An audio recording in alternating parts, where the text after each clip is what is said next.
अरे अब आ गए? अच्छा घर देखना है। अच्छा सॉरी गाइस, सॉरी यार, जस्ट किडिंग। थोड़ा फन एलिमेंट डालने की कोशिश में। So welcome back to the channel and you are watching Canadian Delhiite. Basically पता तो आप लोगों को चली गया, वीडियो बेस होने वाली है घर का एक टूर जो लास्ट टाइम मैंने बोला था। तो अब आपको पूरा घर दिखाता हूँ, किस टाइप का मेरा घर है, कहाँ मैं बेसिकली रह रहा हूँ एंड कनाडा में किस किस टाइप के घर होते हैं। तो ये सारा इस वीडियो में डिस्कस करेंगे और प्लीज़ वीडियो को एंड तक देखना, बिकॉज एंड में फिर बताऊंगा कि कितना रेंट पड़ रहा है, कितना मुझे ओवरऑल कॉस्टिंग पड़ रही है इस घर में रहने की। So let's get started with. सबसे पहले तो बता दूं, कनाडा में कुछ 4-5 तरीकों के घर होते हैं। Detach houses, semi detach houses, apartments, condominiums, condos to be precise, या फिर टाउन हाउसेज।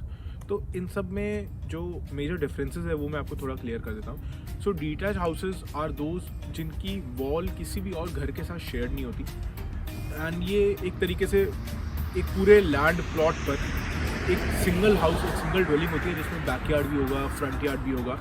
और ये बंगलोज या फिर 2 स्टोरीज दोनों टाइप में बन सकते हैं। This is the most popular concept in Canada. उसके अलावा there are semi detach houses, ये आपको देख रहा होगा ये फोटो में। तो सेमी डिटैच हाउसेज में 2 घर बेसिकली जो एक वॉल शेयर कर रहे हैं, so those are known as semi detach houses. उसके अलावा टाउन हाउसेज आते हैं जो एक तरीके से सोसाइटीज़ या ब्लॉक्स हो गए जिसमें बहुत सारे घर बने हुए हैं एक लाइन से, so kind of complex apartments type हो गया। देन आते हैं अपार्टमेंट्स। तो अपार्टमेंट्स का कॉन्सेप्ट इंडिया से काफ़ी ज़्यादा अलग है। यहाँ पे अपार्टमेंट्स बिल्डर्स बनाते हैं और प्रॉपर्टी मैनेजमेंट फर्म्स या बिल्डर्स ही उन अपार्टमेंट्स को ओन करते हैं and they can only be rented. और अपार्टमेंट्स के रूल फिर हर किसी के लिए सेम होते हैं। Then there are condos. Condos में क्या होता है कि आप घर को खरीद भी सकते हो, you are the single owner, if you want you can also rent it. तो उसके थोड़े रूल्स अपने हिसाब से हो जाते हैं क्योंकि उसमें आप खुद भी ओनर बन सकते हो। These are the different types of homes. अभी आपको एक थोड़ा सा मैं अपने एरिया का भी राउंड लगाऊंगा कि देखते हैं किस टाइप के घर यहाँ पर है। और अब चलते हैं घर के अंदर जाने से पहले आपको थोड़ा सा बाहर का एरिया दिखा देता हूँ। तो मैं ओकविल में रहता हूँ जो ओंटारियो में, टोरंटो से करीब मैं 1 घंटा दूर हूँ। और ये आप देख सकते हैं, ये रोड के दोनों तरफ ही डिटैच हाउसेज हैं, इस तरफ, और बहुत ही ज़्यादा सुंदर एरिया है। ये डस्टबिन वगैरह जो पड़े हैं इसका भी अभी आपको रीज़न बताता हूँ कि ये क्यों पड़े हुए हैं। और मौसम बहुत ठंडा है यार, अभी आपको दिख ही रहा होगा स्नो हो रही है। Temperature is around -16, -17, feels like is around -22 क्योंकि हवा भी है। तो अब चलते हैं घर के अंदर। पहले आपको घर का फ्रंट दिखाता हूँ और फिर घर के अंदर से होते हुए बैकयार्ड की तरफ। ये आप लोग देख सकते हैं, ये घर का फ्रंट है। यहाँ पे अप्रॉक्स अराउंड 4 गाड़ियाँ पार्क हो सकती हैं। ये दूसरा घर है और ये पीछे बैकयार्ड का रास्ता जा रहा है, तो ये अभी मैं आपको अभी दिखाऊंगा। ये पूरा फ्रंट यार्ड है, बहुत ही ज़्यादा सुंदर है। लेट्स सी कैसा लगेगा आपको। तो मैं रहता हूँ लोअर बेसमेंट में। तो ये जो रूम्स देख रहे हैं आप नीचे की तरफ, ये रूम्स में इस फ्लोर पे मैं रहता हूँ और ऊपर अलग फ्लोर है। दोनों फ्लोर्स रेंटेड हैं। दोनों गेट्स हैं। ये वाला गेट जो है ये ऊपर वाले फ्लोर के लिए, ये वाला गेट जो है ये मेरे वाले फ्लोर के लिए। तो चलिए चलते हैं। के अंदर घुसते ही यहाँ पे 3-4 सीढ़ियाँ हैं। ये एक्चुअली में बेसमेंट नहीं है, लोअर बेसमेंट है, इसलिए यहाँ पे इतना ज़्यादा नीचे नहीं जाना पड़ रहा। एक आपको मैं यहाँ पे चीज़ दिखाता हूँ, यहाँ पे जो बटन हैं वो उल्टे हैं यार। लाइट उल्टे तरीके से चलती है यहाँ पे, जिस तरीके से चलनी चाहिए वैसे नहीं है। तो ये एंट्रेंस थी और एंटर करते ही ये एक राइट साइड में रूम है। यहाँ मेरा ब्रदर रहता है, this is locked right now, he is at work.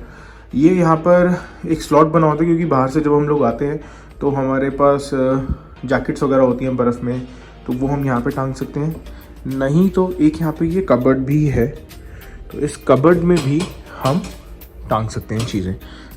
इतना ज़्यादा टाइडी नहीं है घर, तो प्लीज़ कोशिश में हूँ कि जल्दी से जल्दी सफाई करूँ बिकॉज आई रिसेंटली मूव्ड है, so that is being done. इसके अलावा ये मेरा रूम है। इस रूम में आपको एंड में लेकर चलता हूँ, यहीं पर सारी बातें करेंगे फिर हम।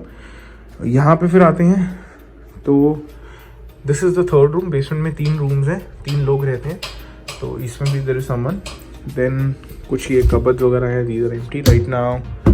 देन यहाँ पे वॉशरूम है। सो वॉशरूम में शेयर्ड बेसिकली 3 बंदों के साथ। और वॉशरूम आपको दिखा दूँ। वॉशरूम में एक चीज़ जो सबसे बढ़िया है यहाँ पे कि ये हीटेड वॉशरूम है। तो हीटेड वॉशरूम आर अमेजिंग यार, ठंड का पता ही नहीं चलता। और वॉशरूम से बाहर आते ही ये हो गई पूरी लॉबी। यहाँ मैंने अपने शूज़ वगैरह रखे हुए हैं। Then there are few cupboards here. ये साइड में क्या है अभी मैं आपको लेकर चलता हूँ। सामने आ जाते हैं तो this is the kitchen area. काफ़ी बढ़िया किचन है, आप देख ही सकते हैं। इंडक्शन है यहाँ पर, गैस स्टोव्स तो हैं ही नहीं। पूरी कोशिश में हूँ यार कि जितना हो सकता है साफ़ रखें घर को। तो ये पूरा किचन एरिया है एंड राइट लिया था हमने अभी इस एरिया से। लेफ्ट साइड में ये पूरा डाइनिंग एरिया है, थोड़ा सा क्लीन करना है, बट या ओवरऑल घर काफ़ी ही बड़ा है और काफ़ी ही अच्छे तरीके से बना हुआ है।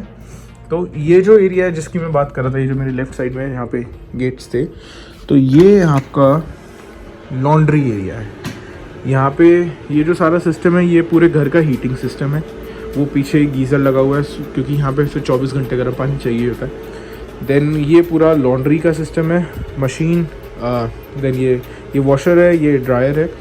एंड उसके अलावा अगर अब मैं आपको लेकर चलूँ, या लॉन्ड्री में से ही मेरे घर के अंदर से ही पीछे का रास्ता निकलता है। तो ये हम गए, ऊपर वालों की तरफ रास्ता जा रहा है, ऊपर वाले घर की तरफ।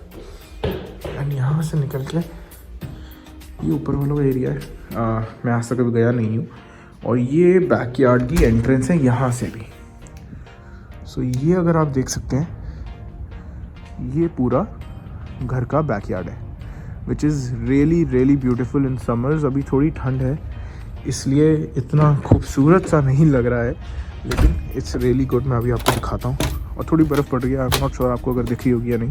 तो ये जो स्पॉट है, दिस इज़ रियली नाइस। और कनाडा में इतना सारी जगह है यार कि घरों के चारों तरफ भी खाली स्पेस ही है। और बैकयार्ड के अंदर तो मैं आपको अभी अपने घर के अंदर से लेकर गया हूँ, लेकिन अब मैं आपको बाहर निकाल रहा हूँ सीधा बैकयार्ड में, मतलब मेन गेट से बैकयार्ड का। और मैं आपको दिखाता हूँ कि ये आया कहाँ से है एरिया। तो ये आप देख सकते हैं, ये बैकयार्ड था। और अगर मुझे बैकयार्ड में डायरेक्टली एंट्री लेनी है तो मैं अब ये देखो घर के फ्रंट में आ गया हूँ, तो मैं यहाँ से ले सकता हूँ। नहीं तो मैं वैसे नॉर्मली घर के अंदर से लेता हूँ अगर मुझे कभी जाना होता है। तो of course every room has a lock. मैं अपने रूम में यार शूज़ वगैरह लेकर नहीं आता हूँ क्योंकि मुझे बड़ा सफाई वफाई करने का डर रहता है। रूम में ना मैं शूज़ वगैरह नहीं लाता क्योंकि मुझे बहुत डर होता है सफाई वफाई कौन करेगा, कैसे होगी। तो यहाँ पे एक अलग से स्लीपर्स रखी हुई हैं। और अभी आपको दिखाता हूँ कि रूम का सेटअप किस तरीके से है और कितना मुझे टाइम लगा, क्या क्या चीज़ें यहाँ पे ऑलरेडी घर में मिली और क्या क्या चीज़ें बाहर से लेकर आनी पड़ी। रूम में एंट्री करते ही, सॉरी यार प्लीज़ इग्नोर ये थोड़े कपड़े वपड़े। सबसे पहले ये लेफ़्ट साइड में मैंने थोड़ा अपना dressing table kind of setup कर रखा है। ये मेरा पूरा ऑफिस टेबल काइंड ऑफ है क्योंकि मेरे को रात को काम होता है इंडिया में, तो वो है। और बाकी पढ़ाई वगैरह के लिए भी। उसके बाद ये बेड यहाँ पे ऑलरेडी ही था। बेड बनाना थोड़ा सा डिफ़िकल्ट टास्क है, तो I try to do it every twice thrice a day. यहाँ पे ये स्टैंड लगा हुआ था। बाकी मेरे रूम में क्लोजेट नहीं था, तो मेरे को ये क्लोजेट अलग से लेकर आना पड़ा, जिसको मैंने यहीं पे बनाया है। I got it from Walmart और ये अराउंड $60 के आसपास का था। बाकी वो आप देख सकते हैं, that is the heating duct. इस टाइप के डक्ट्स एक्चुअली में हर जगह, हर रूम में, हर कमरे में है। ये लाइट जला दी है। और ये विंडो, नॉर्मल बेसमेंट्स में क्या होता है, जो विंडो होती है वो यहाँ से शुरू होती है। यहाँ पे मतलब इतना, इसके नीचे का सारा हिस्सा आपको ज़मीन में होता है। बट क्योंकि ये नॉर्मल बेसमेंट नहीं है, ये लोअर बेसमेंट, लोअर फ्लोर है, इसलिए यहाँ पे काफ़ी ऊंचा शुरू हो रहा है। ये पर्दे वगैरह लगे हुए थे, ये टेबल यहीं पे था। चेयर की अलग कहानी है, देखता हूँ अगर अभी बता पाए इस वीडियो में, क्योंकि आई थिंक ये बहुत लंबी होती जा रही है, नहीं तो अगली बारी से। रूम में आ गए हैं फिर, और घर कैसा लगा, कमरा कैसा लगा, गंदगी के बारे में कमेंट्स मत करना, but overall do let me know कि आप लोगों को घर कैसा लगा। अब आ जाते हैं कि कितना मैं यहाँ पर रेंट दे रहा हूँ और क्या क्या इंक्लूडेड है, क्या क्या नहीं है। तो the rent that I am paying for the room is $650 Canadian. और इस चीज़ में everything is included in this rent. So क्या होता है, कई बार ऐसा होता है कि रेंट में बिजली, पानी और गैस, हीट वगैरह ये सारी चीज़ें, इंटरनेट इंक्लूडेड नहीं होता है। लेकिन इस 650 में मेरा सब कुछ इंक्लूडेड है, which is also expensive. But ये एरिया जहाँ मैं रहता हूँ ये काफ़ी ही ज़्यादा पॉश इलाकों में से आता है, तो इसलिए यहाँ के रेट्स थोड़े से ज़्यादा हैं। यही अगर मैं थोड़े ऐसे एरियाज में चले जाऊँ जहाँ पर स्टूडेंट्स ज़्यादा रहते हैं, तो I can get a same kind of room with all the same amenities in around $550। तो एक तो रही ये चीज़। दूसरा, घर में ऑलरेडी हाफ फर्निश्ड ये था, सारी की सारी चीज़ें मुझे मिली थी। ये टेबल चेयर वगैरह सब कुछ यहीं पर था, सिर्फ और सिर्फ मैंने एक वो जो ये मेरे को लेकर आना पड़ा क्योंकि क्लोजेट नहीं था मेरे रूम में। बाकी दोनों रूम्स में क्लोजेट है, बस इस रूम में क्लोजेट नहीं था, तो इस चक्कर में मुझे ये लेकर आना पड़ा। बाकी ऑलमोस्ट यहाँ पे सारी चीज़ें हैं, घर काफ़ी अच्छा है, काफ़ी होमली फील है। और ऊपर वाला जो फ्लोर है, ऊपर वाले फ्लोर में 5 रूम्स हैं and every room has 1 single occupant, तो बहुत ही तमीज़ वाले तरीके से मैनेज हो रखी हैं चीज़ें। There is no pressure on any particular thing, तो ओवरऑल एक्सपीरियंस बहुत अच्छा है। और इसके अलावा बाहर अभी मैंने आपको डस्टबिन दिखाए थे, तो यहाँ क्या होता है, यहाँ पे जैसे हमारे घरों में क्या होता है बैक इन इंडिया, या तो वो गाड़ी आती है जो सारा का सारा गार्बेज लेकर जाती है, या फिर someone is there at your place to pick the garbage up. यहाँ पे ऐसा नहीं है, यहाँ पे हफ्ते में एक ही बार एक बड़ा सा गार्बेज ट्रक आता है। तो what you have to do is, आपको अपना सारा जितना भी गार्बेज है in different kind of dustbins, recyclable, compost या फूड वेस्ट, अलग अलग टाइप के डस्टबिन हैं यहाँ पे, उन डस्टबिन में डाल के वो डस्टबिन आपको अपने घर के बाहर रखने होते हैं। एंड हर ट्यूसडे वो गाड़ी आएगी, आपका गार्बेज ले जाएगी, डस्टबिन वहीं के वहीं छोड़ जाएगी। In case if you miss it, तो भाई कूड़ा आपका अपने घर में ही रहेगा for the next coming week. तो इसका काफ़ी ज़्यादा ध्यान रखना पड़ता है, हर रीजन का अपना एक ये सिस्टम बना हुआ है, तो दैट इज़ वेरी गुड। बाकी please do let me know कैसे लगी आपको ये वीडियो और कैसा लगा ये घर का एक्सपीरियंस। आने वाले वीडियोस में कोशिश रहेगी कंटेंट में और थोड़ा फन एलिमेंट लेकर आया जाए, तो लेट्स सी। तो वीडियो अगर पसंद आई हो तो प्लीज़ लाइक एंड शेयर कर दीजिएगा, एंड चैनल के सपोर्ट के लिए please press the bell icon and subscribe button. Thank you so much for watching.